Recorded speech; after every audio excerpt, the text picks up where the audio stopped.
The Republic of the Philippines has taken a significant leap forward in its defense capabilities this year, 2025, by acquiring Tomahawk cruise missiles from the United States.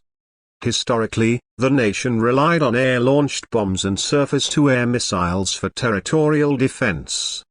Now, with long-range, sea and land-launched Tomahawks, the Philippine military gains a potent capability to deter threats and project power within the Western Pacific. This transition reflects broader regional security concerns, most notably rising tensions in the South China Sea. By deploying Tomahawk missiles, the Philippines sends a clear message: it intends to safeguard its sovereign territory and extend its ease through credible long-range precision strike deterrence.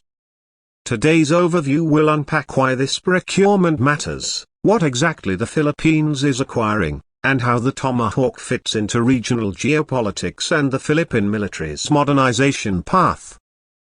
Let's break it down: the missile, the platforms, strategic context, regional impact, and wider implications. First, what is a Tomahawk cruise missile? It's a long-range, subsonic, sea or air-launched missile capable of striking a fixed or mobile land target with precision. Developed in the 1970s, the Tomahawk has been continually upgraded from Block 2 to Block 4, now entering Block V configurations. Typical range runs 700 (1,000 nautical miles, 1,300 (2,000 kilometers), depending on the variant. It uses GPS navigation with terrain contour matching, meaning accuracy within a few meters. Speed is subsonic around 550 miles per hour, 880 Mach kilometers per hour, which allows a low, terrain-following flight profile to avoid radar detection. With a warhead typically in the 450 Mach kg range, it can destroy hardened structures. Initially launched from U.S. Navy cruisers and destroyers via Mach 41 VLS, later air-launched variants emerged. The newest Block V also includes anti-ship capability via the Maritime Strike variant. Therefore, the Tomahawk is a long-range, stealthy, precise, and versatile strike weapon with proven global combat use since the Gulf War in 1991. Its deployments in the Balkans, Afghanistan, Iraq, Libya, Syria, and others have shown its strategic value. Second, what exactly is the Philippines getting? In early 2025, it was confirmed that the U.S. State Department cleared a foreign military sale for up to 60 Tomahawk missiles with associated support. The deal also included containers, launchers, spare parts, training, technical support, and software integration. Turnkey support ensures immediate operability once platforms and decision protocols are in place. The variants reportedly delivered are the latest Block V land attack cruise missiles, optimized for fixed target precision strikes. Some observers expect air and ship-launched variants, though initial deliveries appear ground vehicle-based. This gives Manila flexible deployment, coastal launcher vehicles for maritime denial and inland setups for strategic inland targets. Platform integration is the next step. The Philippines currently doesn't have Mach 41 VLS. But local army units have been testing mobile ground launcher prototypes built on 8A-, 8 or 6A-, 6 trucks. U.S. advisors helped configure containerized launch modules equipped with communications and fire control systems. These modules can be shipped and deployed wherever needed. Testing exercises in months leading to the handover reportedly demonstrated live fire control sequences and simulated strike command from Manila headquarters to forward-launched units. Third, why now? Why the Tomahawk? The primary driver is deterrence from regional coercion, notably in contested maritime zones like the Spratly Islands, Reed Bank, and Scarborough Shoal. The Philippines has long faced aggressive Chinese Coast Guard and militia operations. Though Manila pursued diplomacy and air, ocean patrols, it lacked a credible strike tool to deter serious threats. Tomahawks offer that missing layer.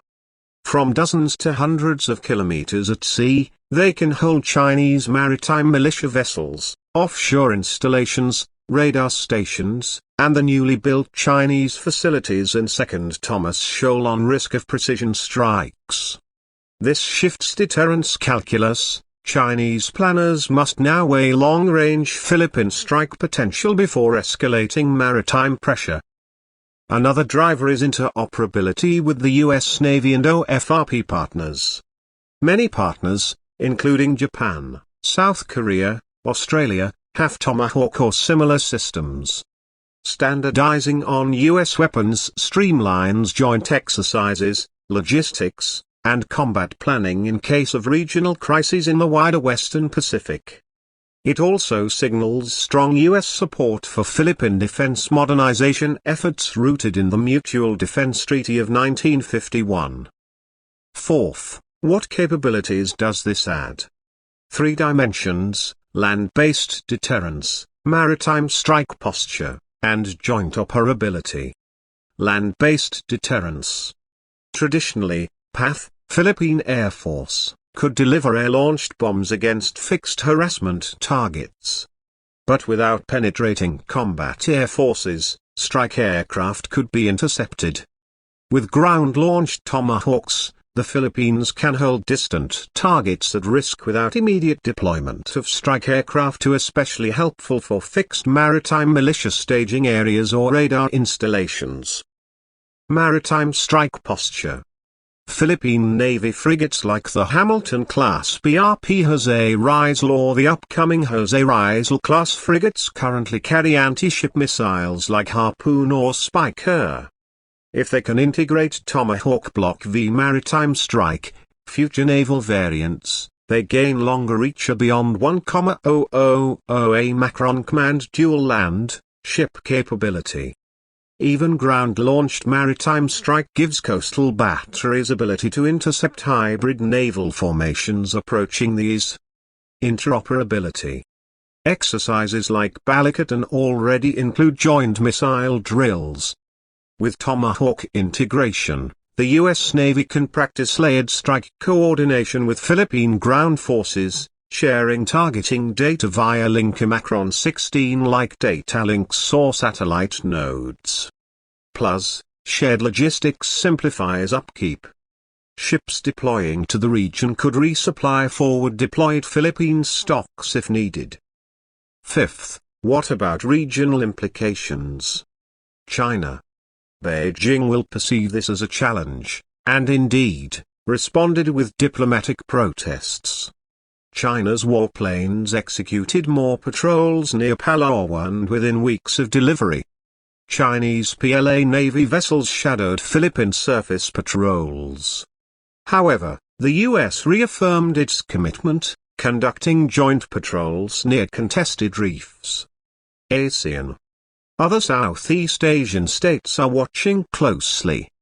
Vietnam, Malaysia, Brunei, and Indonesia share similar maritime disputes.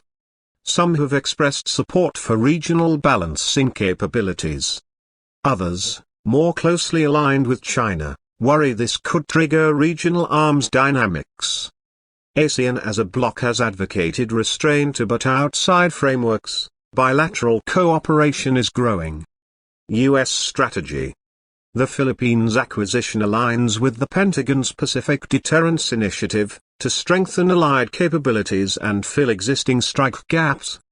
Deploying Tomahawk in Manila serves as a strategic node to counter area denial bubbles in the South China Sea. It also helps Washington signal commitment beyond naval presence alone. Sixth, what about constraints and challenges? Infrastructure. Ground-launched deployment requires sheltered sites, hardened command centers, environmental protections, and secure communications. The Philippines lacks many hardened underground facilities like U.S. bases. so initial deployments are likely container trailers, parked on roadways or basic pads. Those are vulnerable to weather, sabotage, or even Chinese preemption in conflict. Command and control must be robust. Missiles travel long distances beyond line of sight and require satellite links. Target data must be accurate. Manila must develop tasking authority protocols to avoid misfire or unapproved launches. This means chain of command modernization, possibly accounting for national command and U.S. liaison alignment under MDR or other frameworks. Risk of escalation. Tomahawks are offensive weapons. Their deployment may be viewed as provocative. In a budding crisis, miscalculation could spark strikes, a potentially Chinese military response near sensors or radar sites. The Philippines must calibrate deployment density and readiness to avoid destabilizing tensions. Cost. Tomahawk missiles themselves cost around $2 million each. A 60-round stockpile costs roughly $120 million. Add support, spares, launchers, training, or maybe $200 million total. For a lower middle-income country with many social priorities, this is a substantial investment. But Manila sees this as necessary national defense insurance. 7th, what comes next? What are the evolution scenarios? One option, deploying ship-based VLS systems. The same potency but a floater harder to preempt and more flexible. Given Aegis-capable ships remain years off, mobile ground launch modules are the fastest route. Another, upgraded data link integration. Full multi-domain C2 including allied ISR support like US PA-8, Mk9 drones, space-based sensors. Building link architecture for real-time target updates or retargeting during flight. Third, building homegrown launchers. Philippine defense industries could reverse engineer containerized launch modules. There's talk in AFP procurement for locally built or licensed launch trucks. Fourth, training and doctrine. The missile introduces new operational paradigms. Tomahawk isn't just fire and forget, it can loiter, retarget, and deliver warheads on demand. The AFP is training new doctrines to use missiles selectively, as part of joint refusal architecture. No more static defense, but dynamic posture. 8th, how does this fit with Motor Authority's typical focus on vehicles? After all, this is a channel about performance transport and automotive engineering. Well, integration with transport platforms is key. Tomahawks once launched from Mk41 VLS tubers are now from container modules sealed to heavy trucks. That means Filipinos could launch strategic missiles from adapted Ino or MAN chassis designed for off-road terrain. Mounting insulated cables, hydraulics stabilizing outriggers, thermal insulated pods. So this is mobile missile geometry at work. Plus, such trucks require customized suspensions to carry heavy payloads, so these modules weigh several tons. Engineers in the Philippines are testing air suspension modifications and tire upgrades. The connection between tactical vehicles and high-performance missile systems is a civil small arms technical crossover, a classic Motor Authority territory. Engineers are also working on thermal management systems. Tomahawks generate high thermal output during launch prep. Generators, thermal blankets, fire suppression on mobile trucks. So this parallels how high-performance vehicle builders adapt for racing or heavy transport. Finally, communications modules riding with launch trucks are like rolling Pandora-like data centers. These offer grid nodes include satellite uplinks, IFF, GPS encryption hardware. The physical integration, power management, chassis cooling all are topics that resonate with mechanically and electrically sophisticated vehicle engineering. 9th, how do Filipinos feel about this? public reaction is mixed. Some see it as overdue sovereignty assertion or boost from soft to hard defense footprint. Others worry about escalation risks and militarization. Polling shows majority support, but environmental groups worry about undersea effects if missiles are used in future maritime strikes. Religious groups call for peace diplomacy, not war weapons. However, popular media coverage emphasizes the Tomahawk's long-range accuracy, and U.S. alliance role. Either weapons plug an obvious gap in deterrence. Military analysts note earlier reliance on short-range arms or U.S. air support would not suffice in fast-moving crises. 10th, how does the Philippines compare globally? Many U.S. allies already have Tomahawks. United Kingdom acquired limited stock under the Astute SSN program. Australia is developing Tomahawk Block V maritime strike capability. Japan and South Korea have related cruise missile and ballistic systems. The Philippines now joins this group. It's the first Southeast Asian navy to have land or ship-launched long-range U.S. cruise missiles.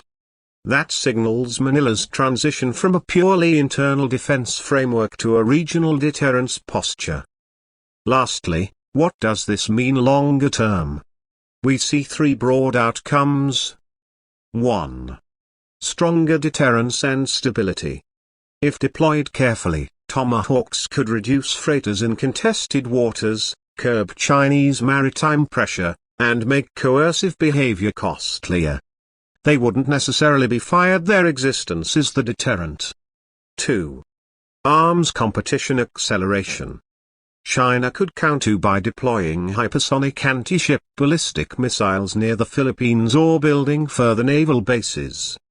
ASEAN militaries might also seek offensive strike capabilities. That risks an escalating regional arms race. 3. Moving towards multilateral defense. Tomahawk capability could be the nucleus for a coordinated maritime security network. Manila, Tokyo, Canberra, and Washington sharing regional strike logistics, ISR, and targeting fusion. Already, U.S. Pacific Command has held missile integration war games with Philippine units. To conclude, the Philippines acquiring Tomahawk cruise missiles in 2025 is a paradigm shift. It elevates the country from maritime presence to maritime power, from naval patrols to layered strike capability. Tomahawk represents not just hardware but geopolitical punch, sovereign deterrence, alliance signaling, and region-wide defensive posture. From a vehicles and a systems perspective, it also showcases how modern military logistics rely on adaptable platforms and not just ships or planes. The collaboration between missile systems and transport chassis, support modules, thermal management, and mobile reach reflects complex engineering and not unlike higher performance automotive builds. 2025 may prove a turning point too. If the Philippines can deploy these systems effectively and responsibly, they'll alter the strategic calculus in Southeast Asia, turning deterrence into policy.